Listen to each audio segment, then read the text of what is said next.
Hi, my name is Shepard, and today I will be giving an informative speech on animal shelters.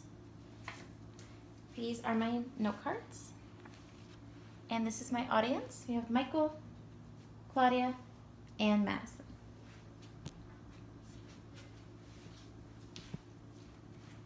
So the pictures that I'm about to show you are pictures of animals that have been homeless in the past, and these are actually all the pets in my home. So all of the dogs that I've ever grown up with have either been from an animal shelter or picked up off of the street. So like I said, today I'll be talking about animal shelters and what those animals go through. Specifically, I'll be discussing why there are so many homeless animals in shelters, what they go through while they are in the shelter, and how people can help them. So, like I said, I have grown up with dogs my whole life that have been strays, so I do understand the importance to provide them with a clean and safe environment when they are homeless. I do hope that you gain a better understanding of these animals and what they do go through with their perspectives.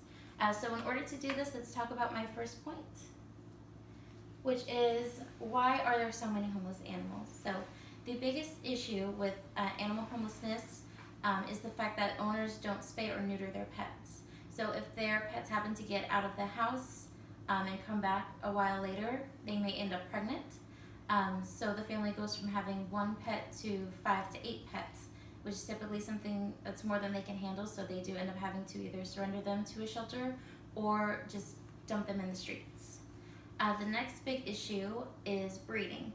So when breeders have their animals have a bunch of litters of kittens and puppies, what tends to happen is they either are unable to sell all of the animals or they don't sell any of the animals, so they do have to do the same thing, which is either surrender them to a shelter or dump them in the streets.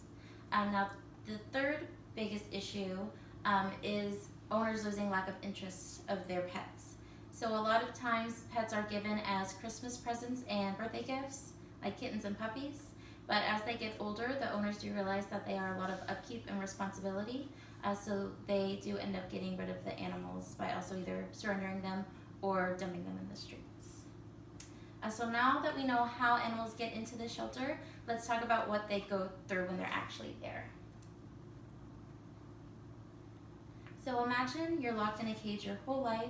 This is where you eat, sleep, and even use the restroom. You'll be lucky if you have 1 hour of exercise per day to go outside. This is what these animals go through. And according to National Geographic, these animals actually do experience emotions. So they do feel emotions just like us, such as empathy and joy. But when they're in this type of situation, they also feel emotions such as depression and loneliness.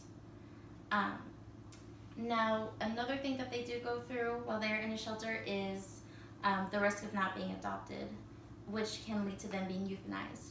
Now, if they're lucky, they will end up in a no-kill shelter that does keep the animals alive until they get adopted by a family.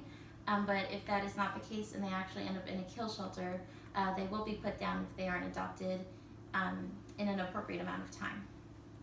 And I do understand that this is a more disheartening topic, so I like to go on to the brighter side, which is what people can do to help. So there are tons of shelters in San Antonio alone, such as the San Antonio Humane Society, the Animal Defense League of Texas, and the Animal Care Service of San Antonio, and that's just to name a few. And I know that they're always looking for support in some type of way, and one way that we can give them that support is through donating your money and your time through volunteering. So through volunteering, there's a broad list of things that people can do. You can groom the animals, you can take them out for walks, you can play with them, and you can also even do administrative work such as answering the phones or doing paperwork for the shelters.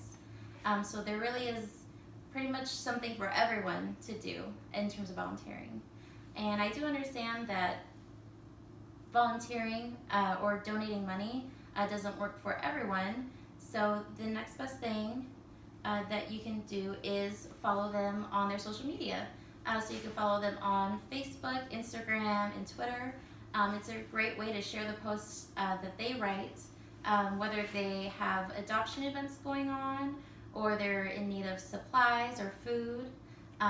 Being able to share that with other people is also a great way. If you can't make that type of difference yourself, you could share that to hundreds of people who may have the resources to do so. Now, the last thing that people can do, which is the biggest commitment but the most important part, is fostering and adopting.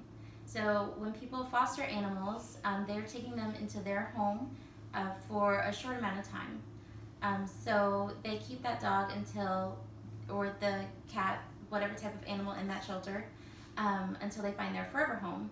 Now, when an animal finds a forever home, what that means is they have found their permanent place to live forever. So they have found a family that will always provide them with shelter, food, and love, which is definitely the best thing to do. So today I did talk about animal shelters and what the animals go through in the shelters, specifically why there are so many homeless animals and how they get in the shelters in the first place, what they go through once they are in there, and then how people can help them. So I would like to leave you with this quote: saving one pet won't change the world, but for one pet, the world will change forever. Thank you.